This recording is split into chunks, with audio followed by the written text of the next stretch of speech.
Everybody listen to We're Not Wizards, because we are the best, and we're not wizards, no matter what anybody says. Goodbye.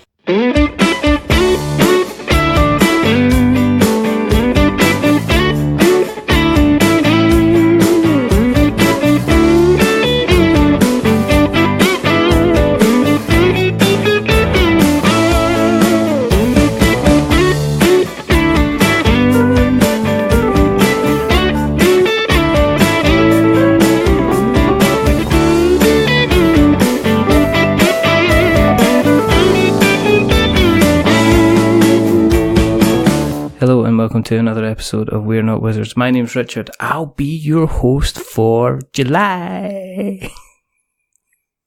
Now, I've got to think carefully about this.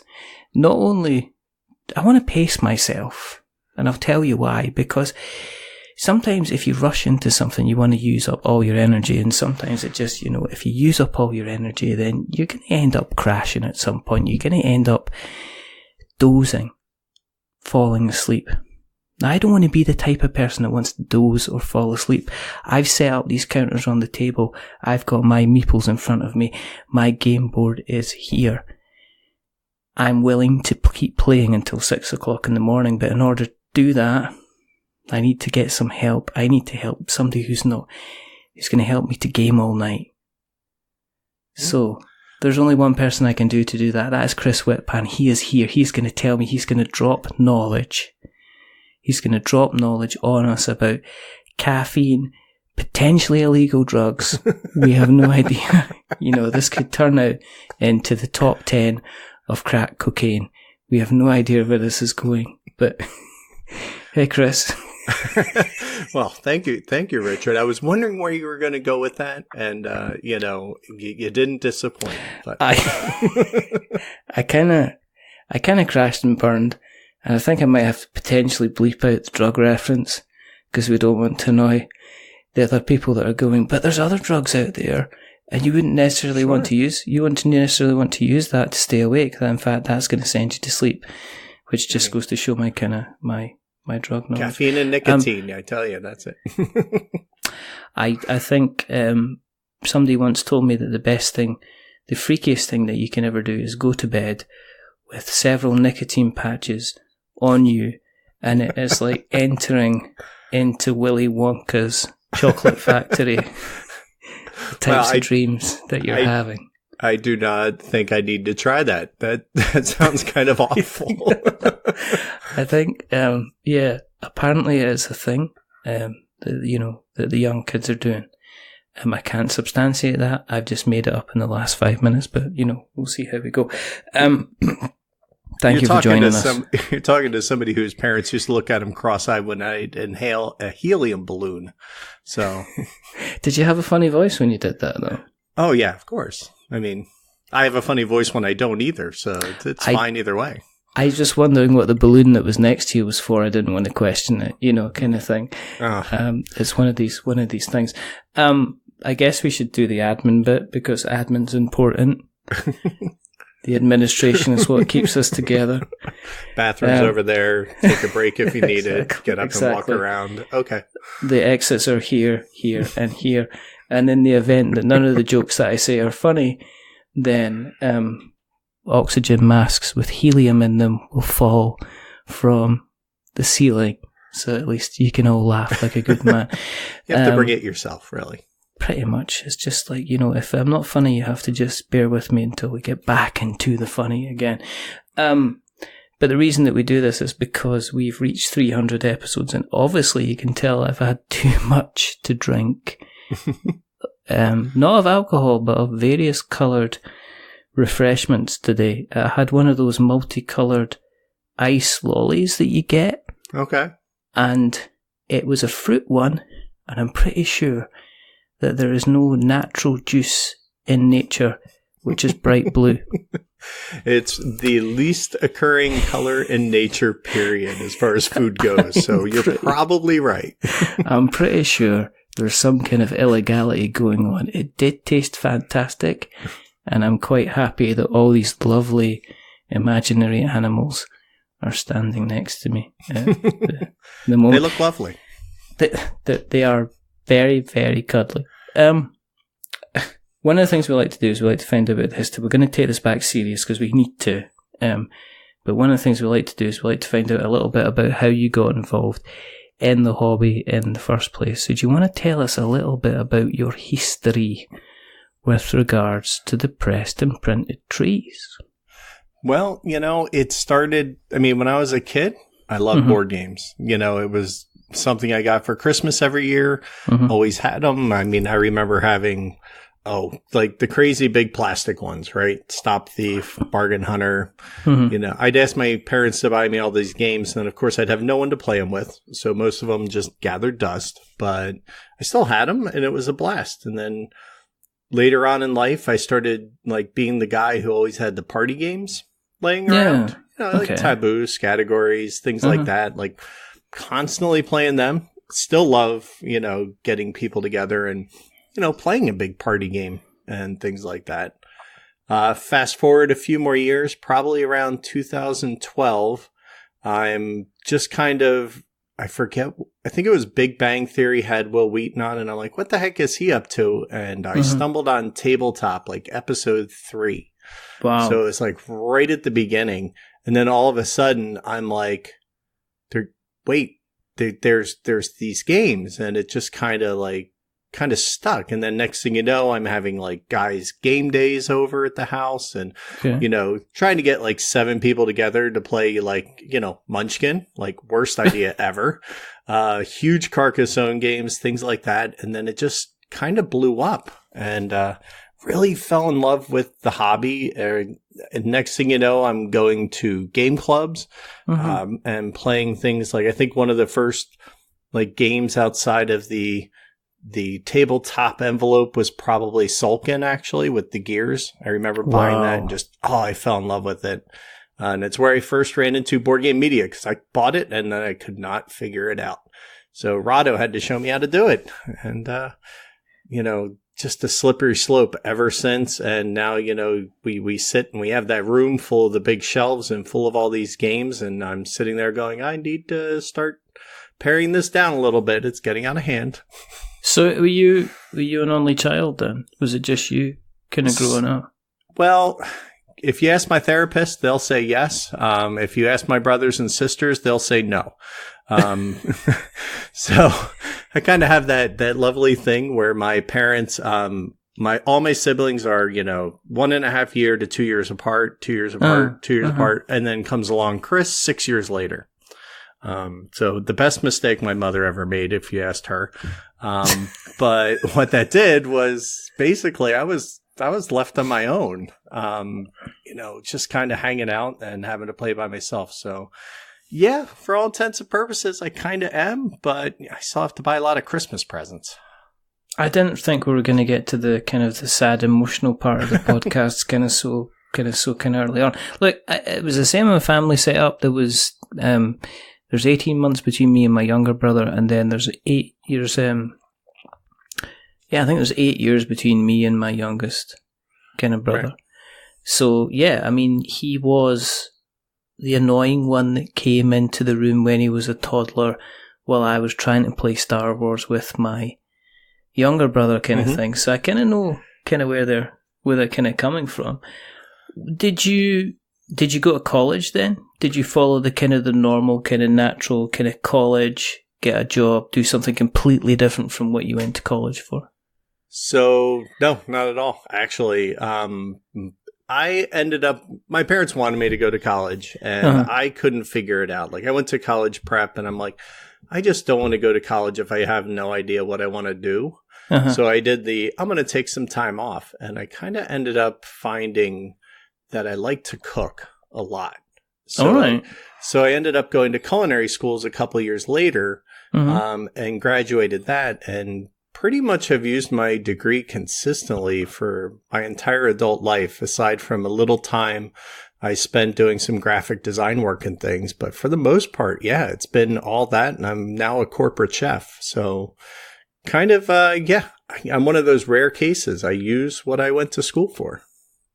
So are you are you the guy, are you still getting your hands, I guess I was going to say your hands dirty, but obviously you have to make sure that your hands are clean because hygiene in a culinary kind of environment is important. But do you still get the chance to to cook? Did you go in were you going in at quite a high kind of what you would say artistically kind of cordon bleu level? Or are you the type of guy that says, we got to feed 400 people here in the next 3 hours, we need to put kind of something together?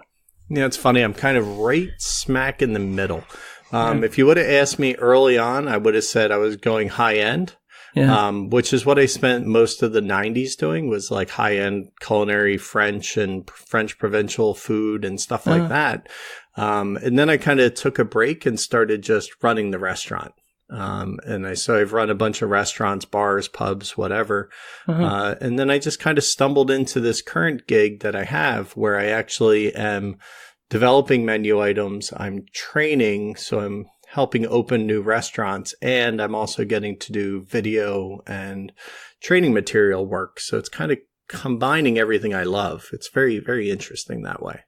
Do you have like a favorite food that you cook then? I mean, are you do you like your Italian stuff? Or your French kind of fusion nonsense and everything like that? Is there a particular thing where you say, if I can cook anything, given me any ingredients, you'd sit down and say, I want to cook this because I enjoy the process of actually kind of making it?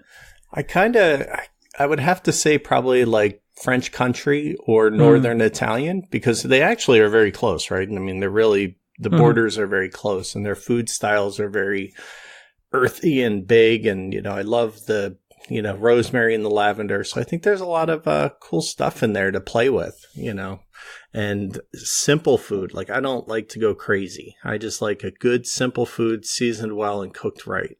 Let the food come out. That's always been my theory. So you're more likely to have, I just want something kind of well seasoned and quite hearty. I don't want to get 3/4 of the way through something and think, you know what, I hope this isn't the starter, because otherwise I'm going to end up kind of really, really, really, really hungry. Do you do a lot of cooking at home then? I do all the cooking at home. So my wife, she got lucky. She does, she lets me cook. So I end up cooking probably 3 to 4 nights a week. But she does an awesome job. She cleans. She'll do the shopping with me. So we share the duties, but it's, I love it, day to day. And I like exploring different ways to cook. Like, I'm doing the sous vide thing right now. And I'm just loving the journey that's put me on. That's pretty interesting stuff. So what's that? So sous vide is basically you take what's called a circulator, which is like a giant fish tank heater. You put it in a bucket of water and you vacuum pack your food and you cook it in the water. So what it does is it holds it at a specific temperature the whole time so that it will never overcook the meat, but it still allows things to break down. And, it's a very interesting way to cook, because if you want a medium rare steak, you just do that. And then you quick throw it in a pan, sear it up, and it's good to go. It'll be perfect every time.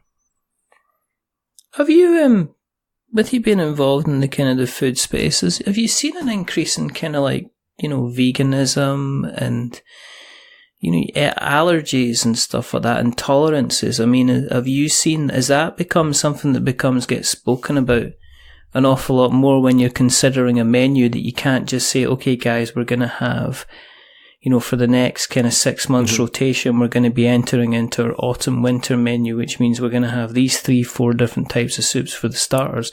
Are you now having to say, well, guys, okay, we need to take into account potentially some of the customers that we've got coming in are going to be vegan. Potentially some of the customers are going to have intolerances and allergies. And have you seen that kind of space change in your journey, in your career? Into an incredible amount. So it's really, it used to just be about make the food and make something different and special, right? That was pretty much the mantra we started with. And then, in the 2000s, the allergy things started to creep in. And that, started give you an example. Our food safety exams used to be all about temperatures, times, and storage, right? That's what it used to be back when I started. now it's a lot more about allergens, ingredients, cross-contamination, and all these issues that are starting to come out of a lot of these known allergies. And I'd say the allergies have always been there. Yeah. But I think that, we're really a lot more acutely aware of what they are. So I think instead of building immunities and things like that, we kind of nurse them and deal with them a lot more. So it absolutely factored in. And then the diet trends is really what I'd throw all the other things under because, sure, somebody with celiac, needs to not have gluten. They're not just avoiding it, right? Yeah, that's me. Right. So that's fair. But, it's also coincides with a diet trend. So the important thing is trying to say yes to as many people as possible. So if I don't need to put gluten in a thing, or if I'm just doing it because I want to be all chefy and stuff, can I eliminate that and replace it with something else that allows that item to open up to more people? And then the same thing goes with vegetarian, right? It's pretty simple to make something vegetarian, but can we take that next step and actually make it vegan now? Why do we need to have butter in that recipe? Yeah. Or do we need to have honey? No, I could probably do without it and find a reasonable substitute. And then now it's vegan. So, it really, the check boxes you go through when you start to add menu items to a national chain is pretty incredible. And it's pretty crazy. It's an interesting paradigm to work in. Yeah. Is almost like a kind of a resource management type, worker placement type, kind of deck building type game. It certainly is. I don't know if I can make a fun game out of it. As somebody who likes spreadsheet games, I don't love spending my day in a spreadsheet because, well, frankly, they're more checklists than they are spreadsheets. There's very you do some math when you write a recipe for cost, but other than that, they end up being checklists. So I don't enjoy that part. I enjoy crossing things off, but no. Would you, when you get close to kind of retirement, because obviously you're a young man and there's years ahead of you. Thank you. Would you like to kind of while out your last years just running a quaint little restaurant where you're in the back kind of whistling away, making kind of like changing the menu every week to something that you kind of fancy, there's something to be said for that. It's the hard part about restaurants is, I think a lot of people outside of the U.S. really get just how hard it is because I think, restaurants are a little easier to work in when they're not working for tips and things like that. So I think a lot more people try restaurants in other countries than they do here. But I think I get tired of working when everybody else is playing. I had to work New Year's Eve on 99 to 2000, and I got paid handsomely, but still, you're playing, you're playing on the weekends, you're playing in the evenings, and it gets old after a long time. I'm not going to lie. Is it in your nature then as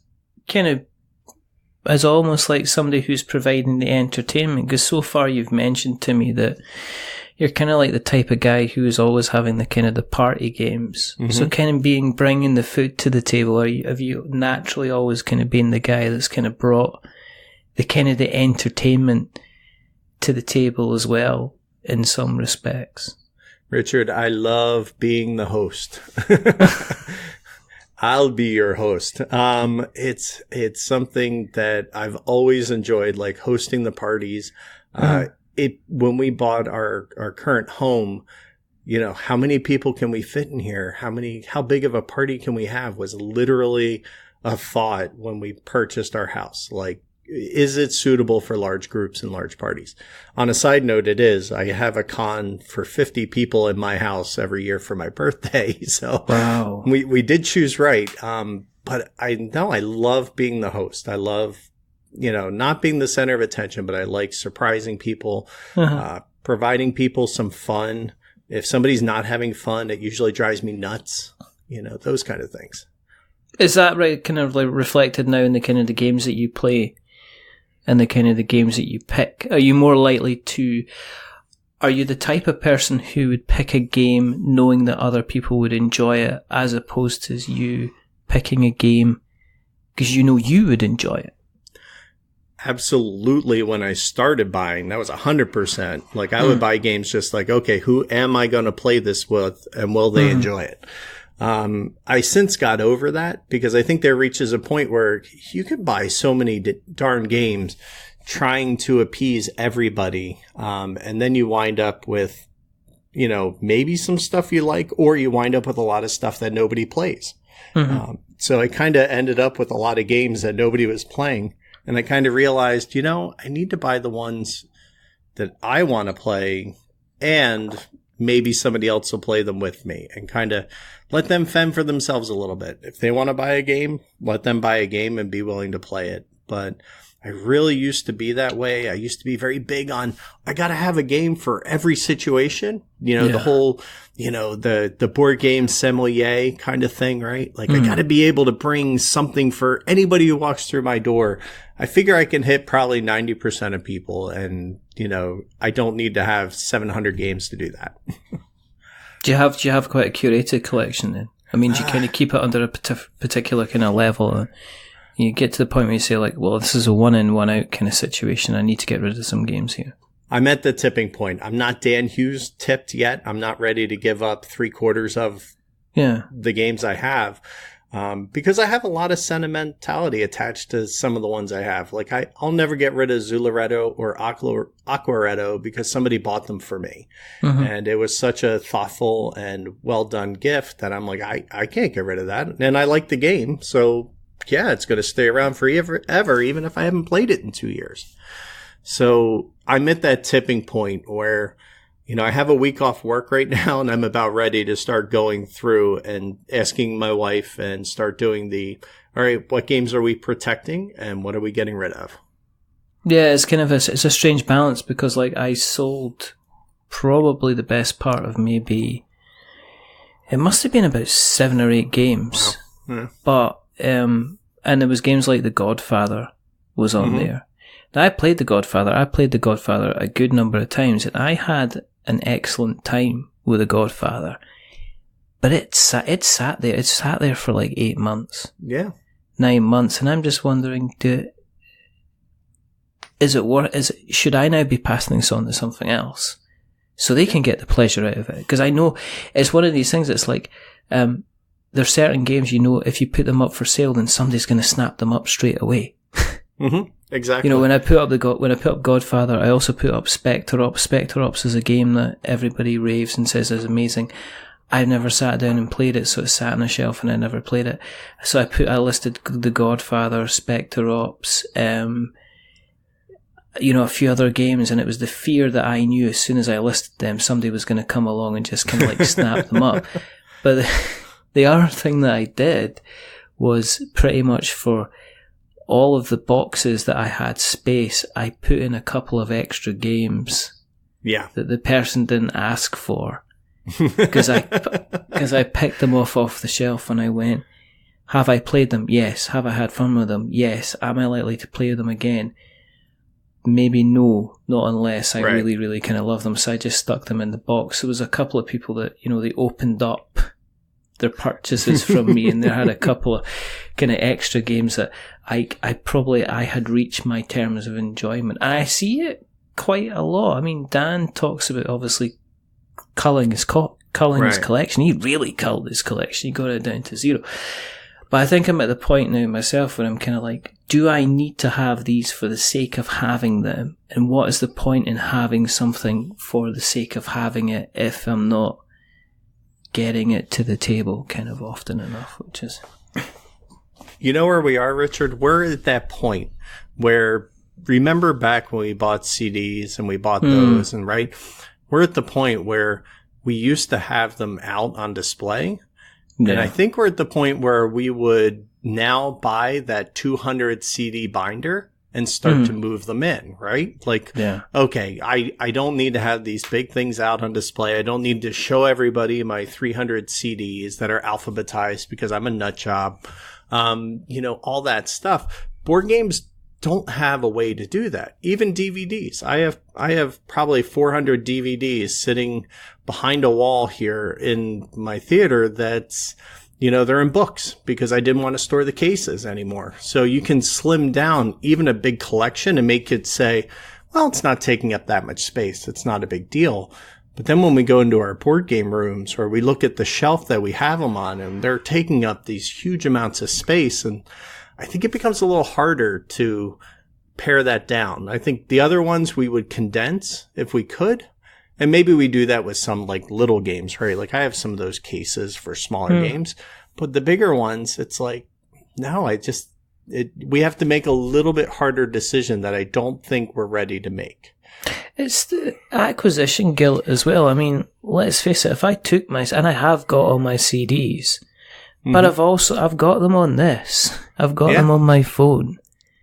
Yeah. On occasion I'll be like, oh, I haven't listened to, the Gin Blossoms' New Miserable Experience for like goodness knows how long, and I'll put that on Spotify and I'll prop up, or I'll stick, Temple of the Dog on, or Soundgarden or something from my 90s when I had, I had hair and it was longer.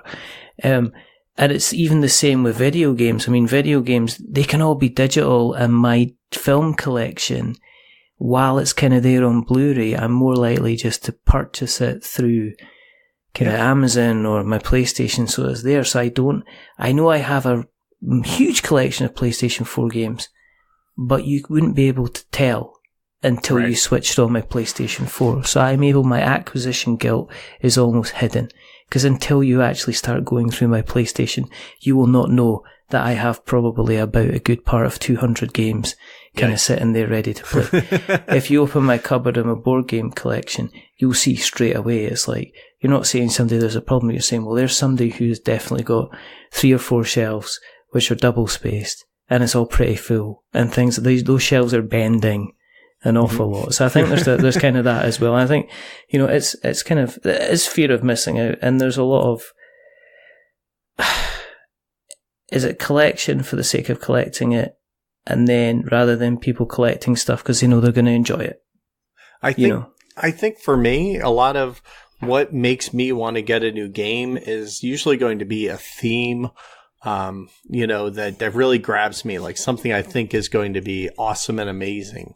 Or is it something that does something completely new and exciting? And I'm like, well, I love what I got to feel the first time I played, Sulkin. So, any game that can kind of take that and work on it and advance it is going to instantly grab my interest. Anybody who uses that time resource in a very cool way.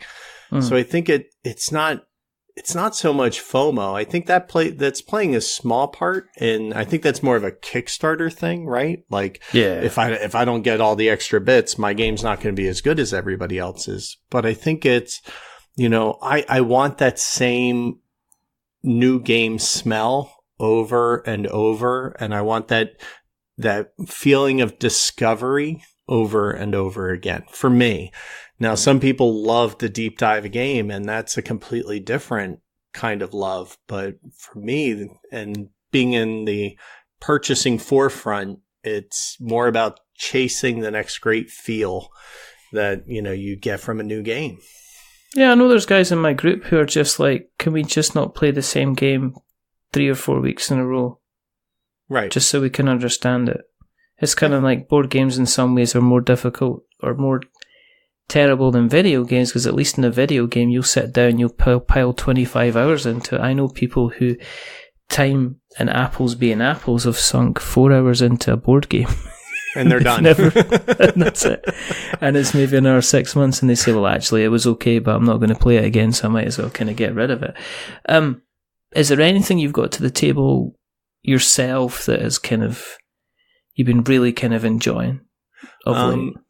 There have been 2 that I've really loved. The Teotihuacan has been, I've been loving that because it did exactly what I said, right? It took the Sulkin thing, and just kind of made it a little streamlined. Like it's like the designers took what they learned from Sulkin, Marco Polo, and they really kind of honed it and made this hybrid that I love. And it's quick to get out, and it's not as hard to explain as Sulkin, right? Because Sulkin, you need somebody to go, oh, I can't retrieve, and I'm only going to get 2 corner. You know, you need to fail a couple times to get it. Where with Teo, you don't need to. That's been huge. Great Western Trail still comes out constantly. I really like that game. You know, it's not new, it's not super exciting, but man, I love the hand management and playing the different strategies, and that comes out a lot. And then I think I'd round it off with the newest one, which would be Gentes. I like where that makes my headspace go, and trying to second guess people and figure out what they're going to do, because I might be able to do it cheaper if they do it, but it's going to cost me, you know. I like games that have multiple paths to optimization, but good setup randomness. Like I need that to kind of shake up the gameplay and get it out a few more times to keep trying it. Yeah, it's different strategies and things like that as well. I want, you know, otherwise it's like there's no point in kind of going back. Gentes is Tasty Minstrel, isn't it? Because is that the kind of I think it's the reprint. Yeah, it's a Spielworks. Made it, and then Tasty Minstrel. I went in deluxeified on it, and wow. I don't do it every time. I bought like Orleans. I literally had shipped over because I couldn't wait for it because I loved it. But this one I definitely I had to, because I saw Rada's run through of it, and I'm like, oh, it pushes all the buttons I like, so I need to. I'll spend a few extra bucks and get the pretty one. Hey, worst case, if you don't like it, you'll double your money, because people are nuts that way. So, yeah, it's kind of strange if you get the right game in the right time and people are still willing to pay extra over and above just to get hold of it. But that's the wonder about the board game stuff, is that it's like I have listed the same game on probably 3 or 4 separate occasions for sale. And then on the 4th time, the person has almost bitten my hand off to say, please, you know, they've sent a message saying, I'm going to send you a message about this. And they've sent a message and go, please, I'm going to pay you first thing tomorrow. Please make sure that nobody else kind of buys this game. And you're like, man, it's like, why do you want? Okay. And it's like, that's fine. You can have it, because I've tried to sell this like 4 times now and nobody was interested in it. But if you want it, it's kind of all kind of yours. Yeah. What made you decide to set up the channel? I mean, was it something to do with work? Did you say, well, I've got the equipment now anyway, so, you know, shall we just go on the camera and see what we can kind of do and muck about with it, kind of thing? So I've always enjoyed participating in hobbies in weird ways. Whenever I'm one of those guys, if I'm starting something new, photography, 10 years ago now was when it was new to me. It's like, go look at, podcasts, about the thing you like, buy books. And, you know, I avoid YouTube just because there's no way to disseminate quality on that. Yeah. So, you know, it's good for tips and tricks, and if you have specific needs and questions, but until you find someone, it's nigh impossible to actually find information that's going to help, right? So with that, I kind of thought I wanted to do something in the board game space pretty much from the beginning. But the problem was that everything that I came up with was done by somebody else. I mean, like I wanted to do, draft beer and board games. Oh, there's a podcast doing that. Oh, I wanted to do whiskey. Oh, there's another podcast doing that. And so I just kind of, a lot of non-starters. And I started to realize playing games to review or to discuss wasn't really in the cards. I'm not one to go to my meetups and say, we need to play this, I need to review it. I don't have a group that would really deal with that very well. And nobody in that group really wants to help. So they don't want to participate in, right. Like they're like, they don't even care that I have like a show or do anything. Like they really don't. They're like, oh, that's nice, you know, but it's, they don't have any caring on that front. So, you know, after a time, I went to a Gen Con and I ran into Gary Pope, and, you know, he seemed like a nice enough guy. We got along. We talked a lot about cameras and film. Yeah. And then the next year, or later that year, at the first PAX U, we ran into each other again. And we were chatting a little bit. And again, we got along, and I'm like, hey, here's somebody else in the board game industry who can make stuff happen. And he already has a channel, so he knows, he has knowledge I need, right? Like Joe just going out and doing this can't do anything. Yeah. And next thing you know, in December, I kind of had an idea to do a late night talk show, but centered around board games. And I'm like, well, what if we did it? And we kind of did it. Initially, the idea was to be very Space Ghost and irreverent and things like that. A little Saturday Night Live thrown in. But likability of Jimmy Fallon was kind of the original concept. With maybe some skits and things. Who knew? Like, we had no idea. And, you know, later on in, I think it was February, we started actually recording. We spent about 3 months building the program, the sets, the technology, getting our format, figuring it all out. Spent a lot of time on the back end. And then next thing you know, we launched the show. And we're like, we're going to ask people to be on. And I met a few people through the business at, you know, the conventions and stuff. And they came on the show, and it started running. And it ended up being an interview show, but in this late night format, which nobody else had done. It's its own voice. It's very unique. And I absolutely love doing it. Like, I still get butterflies every time I have a big guest on, and it's a blast. I mean, interviewing is a lot more fun, I think, than just sitting there talking about a game I just played, right?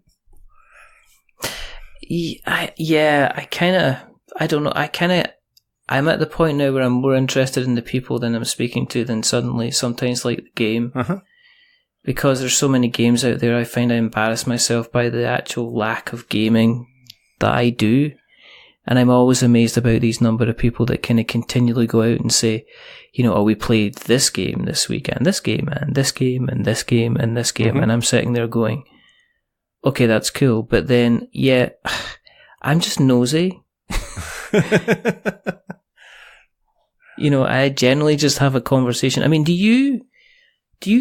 how much do you script stuff? And how much do you not script stuff? And how much do you script stuff to make it not sound scripted?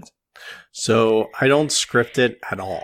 There is zero scripting involved in the show. And it might be part of the reason Gary ended up leaving, because he left around episode 12. And I had to go source another sidekick, which I found somebody who was local, who plays the role of Bartender Dan, who kind of works with our theme. You know, I was looking for like the sidekick and, you know, musical guy or whatever. And he came up, and he ended up being a great fit for the show. But in the end, I try to do research on the person. And I might have a few notes on a card that I'm using in the show, but usually they are bullet points. They are like, you know, talk about this, ask about that. This came up during research. Like, if there's 5 bullet points on there, I'm probably exaggerating, because I think the best thing I can do is just have knowledge and kind of go in it, because I'm not here. Look, Ben Maddox is a lovely guy, but he's doing the definitive end of life, this goes in your time capsule kind of interview. Yeah. That's really not what I'm shooting for. I'm shooting for a very casual, want to get to know you outside of all of your work and how that impacts your life in a more casual kind of view, right? Like, if you want to pimp your movie, great, we'll talk about it. Yeah. But ultimately, it's really just about the person and, you know, their stuff, not their every motivation they've ever had, and very deep and loquacious. As you know, Ben he's amazing, and I could never hope to do that. But you know, I'm not trying to. I'm just kind of trying to be an ambassador, right? Yeah, I think when people listen to the show, I want them to listen to the show which was your show. So when people listen back to this, I want them thinking, well, that was the Chris Whitpan We're Not Wizards chat.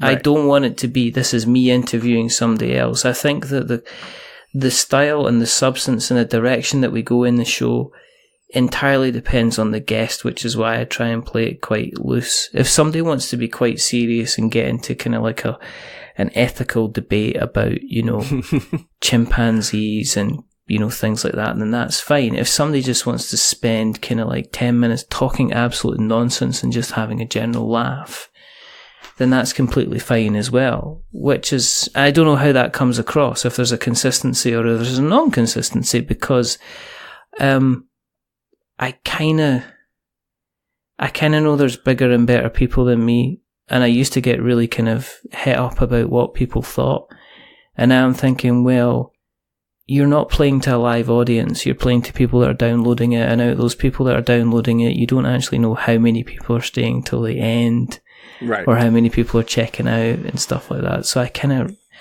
it's not that I don't care, I totally care.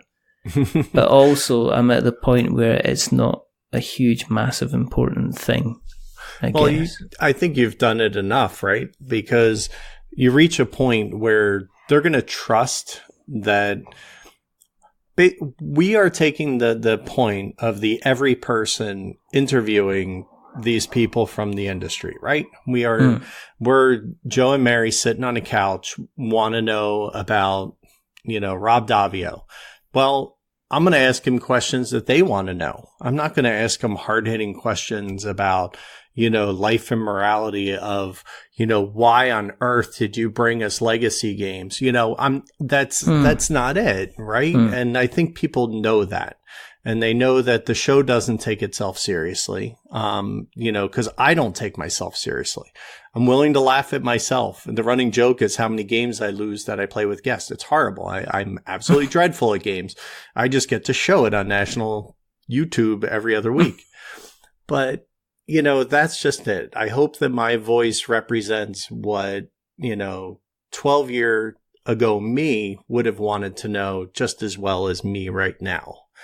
And I think you kind of do a very similar thing, but your net is way bigger because you deal with, a lot more fresh new people. So it's hard to research somebody who's just launching a Kickstarter for the first time or is just kind of breaking in to the business and haven't really established their voices yet. So I find that to be more challenging because you don't have a lot of material to go on either. Yeah, it's kind of strange because I think that's why I try and focus on the individual. Mm-hmm. Because everybody has a story. If they've developed a game, they're not Solomon Grundy. They weren't born on a Monday, developed a game on Tuesday, right? Kind of went on the Kickstarter on Wednesday, started marketing it on Thursday kind of thing. A lot of these people have their life stories and the reason I find out about like your backstory and kind of like the cuisine world was because that is in many ways defines you as a person and the type of person that you are, and also, how meticulous you're going to be when you're doing stuff and things like that. And I think that sometimes, and some of the funniest conversations that I've had and some of the most entertaining episodes for me personally aren't necessarily the big names because they've answered all the questions before. Right. It's like watching Samuel Jackson doing the tour around, kind of like, when he's doing the Marvel tour, and he gets asked the same old 5 questions about, what's it like being Nick Fury? What's it like to, being Quentin Tarantino's kind of best friend kind of thing? Right. Would you like to do something else? Go and tell us what it was like being in Pulp Fiction. And then sometimes I think it's like, I'd like to, there obviously there's still big names out there I'd love to chat to. Am I actively chasing some people? Kind of, yes. Mm-hmm. But I'm very lucky. I am very, very lucky. I am the luckiest person in the world. I took asked Jamie Stegmaier to come on the show when we were like about, a tenth of the size of what we are now. Right. And he just said, yeah, and I'll come on. And it was the same with John Gilmore, and they kind of got us there because I was incredibly lucky at the time. So, I don't know. It's all good fun. No, Jamie was on ours as well, episode 9. And it was just like, it's the wonderful approachability of pretty much everybody in the business. Like I think I can count on one hand how many people who've actually said, no, I don't want to do it. And most of it's because of either time or they're shy and don't want to do video, right? Even though they might do video, they might pre-record it, have control, and they don't want to give up that control because they're paranoid, whatever it is. But they're usually the only reasons why people don't want to be on other people's stuff. It's awesome that way because it makes somebody who wants to break into this, it gives us a little more like, wow, like I almost wish I would have waited for Jamie now, because I'm like, I've gotten so much better. I've gotten so much better than that episode, unfortunately. But I wouldn't have got other people if Jamie hadn't come on. Jamie is one of these guys. He is, and you're like, I want you to be horrible, Jamie. I want you to be, everybody finds out that you're the kind of guy that, you have a kitten liquidizer in your kitchen, which has got a label and you've got a schedule. That's what I want. But he's not that.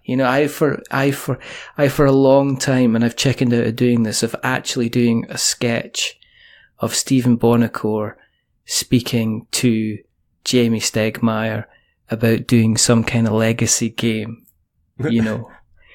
together. And you've just got Stephen Bonacore just shouting at the screen because he doesn't know if Jamie's screen is frozen because he's just standing there kind of smiling and looking happy. That kind of thing. I'm not going to do it here, but I have been practicing in the car my Stephen Bonacore voice, and him arguing with his design team about the next game that they're going to be doing. I'm basically saying, you can never ever sell this game in the UK because we just can't do terraforming Uranus. I don't know why, but apparently I have no idea. Barbara, get him on the phone. Anyway, but yeah, so there's all this, but then again, it comes down to time. And are you ever likely to change the format? Do you have to have a certain amount of pig-headedness about saying, I'm going to continue to do what I'm continuing to do and then let the audience kind of find me? Or do you kind of have doubts and say, this is rubbish, we got to scrap everything and do it and kind of do it again, kind of thing? So, well, there's a couple hidden bombs in there. So I did actually change the format at the beginning of 2019. So it used to be an interview and a game, and we kind of mixed it together and released it as a whole show. And they started to get long, especially once Gary stopped editing and I started editing. It's very hard to edit yourself, I have to say. And you think everything's gold, so you leave it in. And next thing you know, it's like an hour and 40 minutes long. And I'm like, nobody's watching an hour and 40 minutes of this. They absolutely are not. So I did a little grass polling, a little research. And, also I was doing a show a week, which I know to you, that doesn't sound like a big deal, but 2 hours of recording, 2.5 part-time, Chris. It's part-time. 4 hours of video editing, like it's a lot. And I ended up saying, you know what? Let's break the show into 2 parts. Let's go with the interview, and then let's break out the games separately, and let's start to try and, I don't want to say seek sponsorship, because that's really not what I'm doing. I'm trying to find a game that plays on air and then maybe a giveaway, whether it's from a guest or something else to kind of give something back to the viewers. So we kind of broke it up. So now I'm doing half the amount of work, which helps a lot, and it allows me to really kind of focus on quality improvements. But you're right. Do I see this changing? No, I really don't, because I love the longer form interview. One of the people who I really tried to model my interview style on is Chris Hardwick. just very kind of like you, just very conversational, just kind of get into it, not really jump, like, okay, you're here, let's start recording, go. But to try to ease the guest into it, make them comfortable, and then kind of go from there and just kind of see where the conversation goes. And I don't feel that I can do that well in under an hour. So it's, usually 40 minutes to an hour, and then the game takes however long the game takes. But usually the game's funny because I'm so bad and lose horribly. And, like I played a drawing game with Quancha Moria. That was pretty funny. Stuff like that. You would have lost. I did. It wasn't even a game where art mattered. We just played second chance, and I told him to color in the bricks pretty, and we'll give it away as a prize. And he just showed that he's an artist, and I'm a kid with crayons. Are you tempted to go into other media then? I mean, are you tempted to? Because there is the temptation when you are kind of making stuff for other people to consume on a media-based level, because I'm not trying to use the phrase content creator. But is there a temptation to then go, well, let's do lots of photographs on Instagram, and let's start writing up tons of stuff on the blog, and let's start doing, are you tempted, are you just saying, no, this is what we're doing, this is what I want to get into, this is what I want to be known for, because if I start writing, people are going to realize I can't write. Yeah. And they'll see all the typos. It's actually just came up on my yearly review at work, because I do training materials, and I'm like, man, you got to work on being detail focused. I'm like, I'm more of a rush, get it done, and edit later. And unfortunately, my boss doesn't love that. But no, so writing will not happen. I've tried a few times, and I might do a project here and there. I've written up things on BGG and stuff in the past, but it's never anything that felt like that's not where my creativity ends up going out. Does that make sense? Like, that's not, it's an expression, sure, but it's not the one that clicks for me. The Instagram, I would like to be better, and it's kind of always the New Year's resolution to, when I'm playing games, I should photograph them more, do photographs of the set more, try to get a little more engaged. But it just doesn't really, I don't know, I think it's the format of Instagram doesn't really speak to me. But then again, I would have said the exact same thing about Twitter a year and a half ago. And I absolutely hated it. And now it's the single main way I talk to everyone.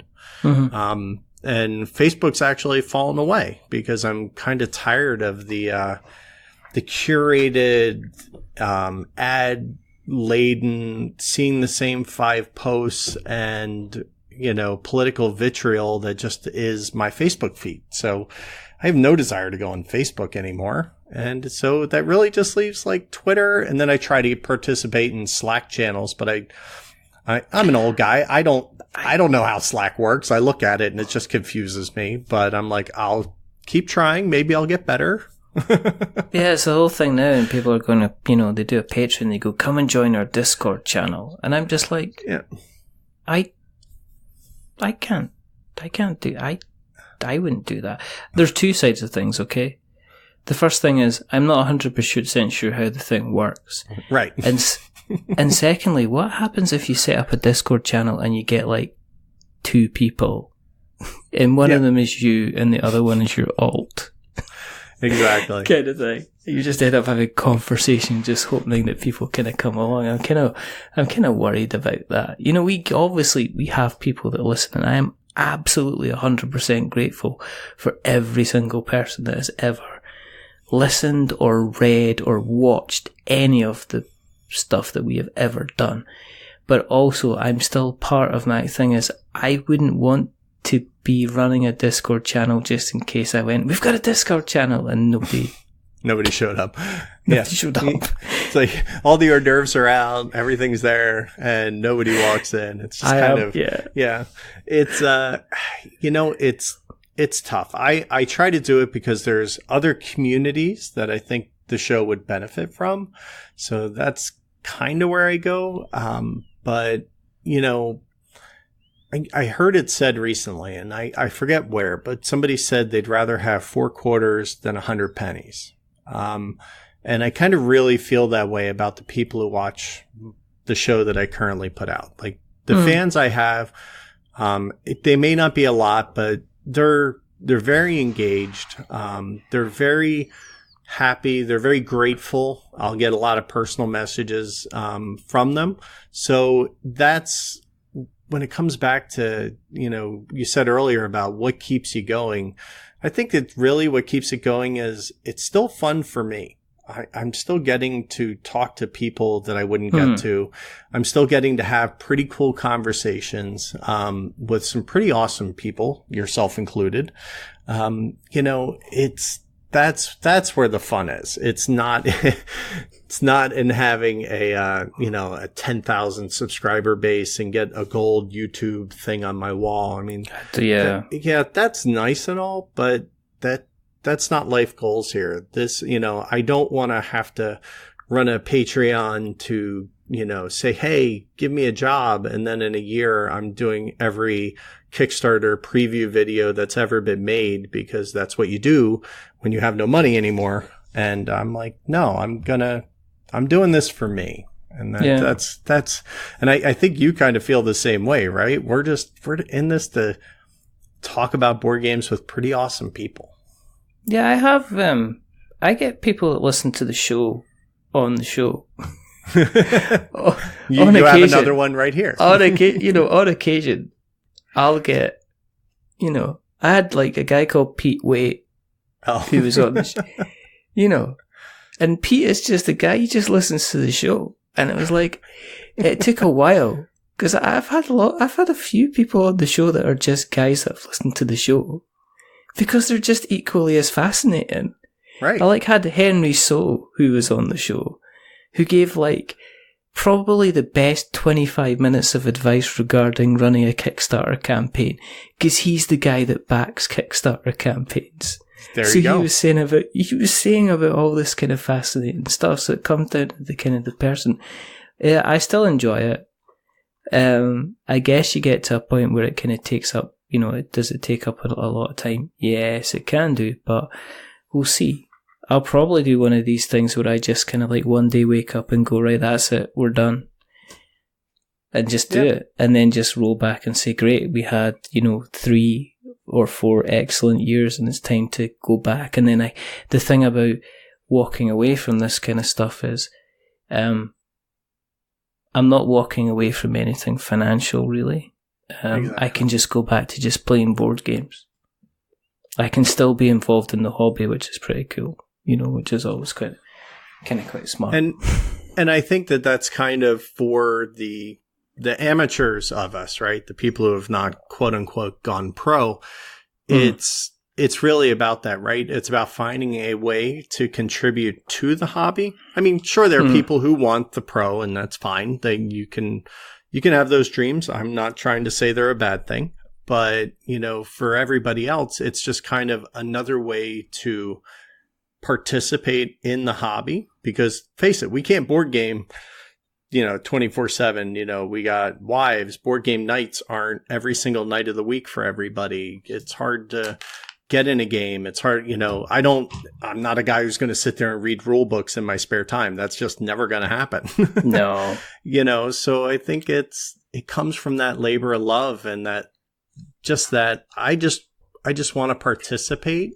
I don't necessarily care how much people hear me. It's nice when they do, but that's not the goal. No. And back to what you're saying about getting the messages of encouragement, and a lot of people making media say this a lot, and it's like, if you like something, go and tell somebody that you like what they're doing. And I would, again, it's like one of these things I'd rather if I'm having a bad day during the day at work, if I'm stressed out to my nines with something that I'm trying to get out the door and stuff like that for work, there is nothing better in the entire world than having somebody send you a message just to say, I really, really enjoy that episode, or I found that really fun, or that was really, really good, or I was having a crap day and you managed to kind of make me laugh, or I've just found you and I'm listening to your back catalogue. I mean, these are all really kind of cool things, which I think, I think it's, I know you can say, well, when you get a new Patreon backer and you get their email and they say, and you're like, oh, that's amazing. But the message thing is just like really, really cool because it's taken somebody stopped their day to send you that message. And, I think it's important to know that not everybody who watches a thing, partakes in a thing, is ever going to contribute. I mean, I think it's below 1%, right? Yeah. Like, people who feel motivated to help you out financially. But and that's very, very helpful. I never want to discount like, a $1 pledge, anything to help pay the basic bills, which frankly, I still don't have covered, even, with what I make, quote unquote, but it's fine because again, I love it. So I don't have an obligation there, but I get just as much excitement when I see a new Patreon supporter come through. I get more when I see a good comment or I see somebody who has gone out of their way to send me a note, or has found me and has said that. I think that is, it's payment in kind. If you love something, just say it. You might not have $1 to give, but you can always say thank you. I appreciate it. I love what you do. And that's why we do it, I think, ultimately. Absolutely.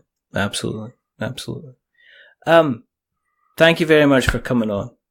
Oh, this has been a blast. I've been jonesing about coming on and catching up. I'm one of those people working through the back catalog, which, there's a lot of downtime at work.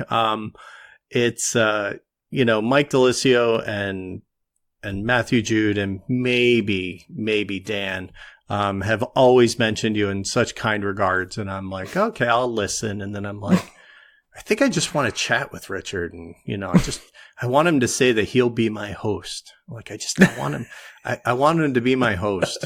Like you kind of make that happen, so I appreciate it. You're very welcome. Where can we find you on the internet webs?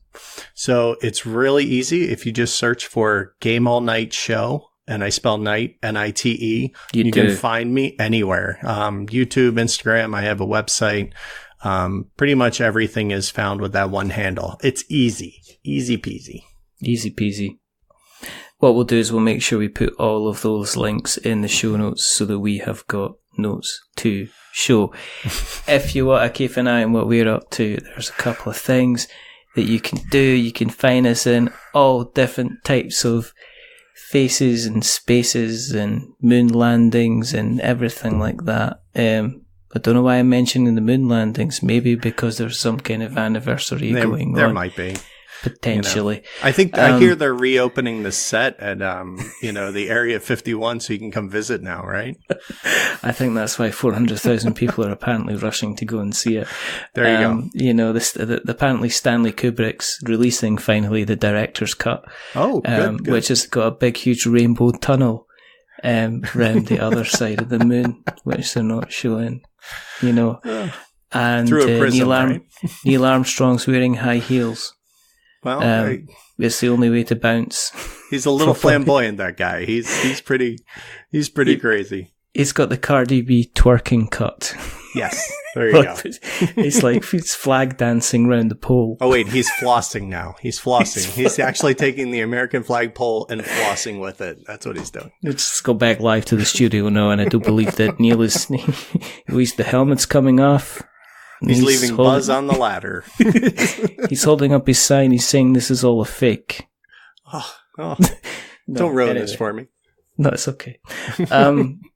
But you can go to Instagram, you can go to Twitter, you can go to Facebook, you can go to our blog, which is we'renotwizards.blogspot.com, where you can check out some of the writing that we do. We've put up some recent little bits on the Cerebria card game, which I believe is coming to Kickstarter soon, and we spoke about Wildlands recently, and Kickstarter we spoke about and funding, and we've got all little kind of me just ranting at a cloud like the old man that I am, which is what we do. You can go on the Twitter, as we said, and you can find us there. You can email us, magic@we'renotwizards.com. I am aware of the irony of the email address. That's why I picked it. But you can find us on all the podcast catchers, all the places with pod and cast. And you know, at the beginning, I thought it was a funny joke, and then people are going, well, what about Stitcher and Spreaker and Player FM? You know, they don't have, and it's like, all right, you're all very, very clever. I think I might have to change it for something else. But you can find us there. If you like us a lot, go into Apple Podcasts and drop us a subscription. If you like us very, very much, tell someone else. And then go to Apple Podcasts and drop us a rating or a review. If you are going to be giving us a rating or a review, don't give us 10 stars because it makes us big-headed. But don't give us no stars because it makes us cry. Or even 1 star. I don't know. I'm lost. Give us something in the middle. 5. Why should they give us 5 stars, Chris? Because we don't want to get big-headed and we don't want to cry, but we're just right. We're just in the middle. We're a little bit average. A little bit average. A little bit. But the person who's not been average is rather wonderful, rather fantastic, Chris Whitpan. Thank you, sir. Thank you. Thank you, sir. There's only 2 more things to do. First thing is to remember that we're many things, but we're not wizards. Are we wizards, Chris? I think in a world I'd like to be, but you know, given a man from the U.S., wizards also have bad connotations. So I'm going to say no. We're not wizards. Never going to be. That's a fantastic and strategically correct answer. And the other thing to do is to say goodbye. So it's a goodbye from rather wonderful, rather fantastic Chris. Say goodbye, Chris. Goodbye, Chris. And it's a goodbye from Ree. Remember, stay safe, roll 6s, make something awful, and, you know, it's late, so you might as well just stay up a bit longer. Just a little bit longer, you know, and get the caffeine in you. Yeah. With, like, the Coke. Not exactly. the Coke, the Coca-Cola. You need the extra couple patches too when you go to bed. Yeah. Open the window. Right. Well, not if you're on the second floor. That could be a problem.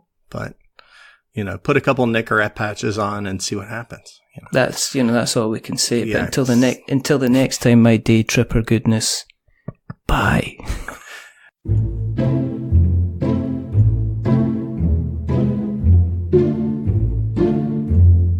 A wizard is never late.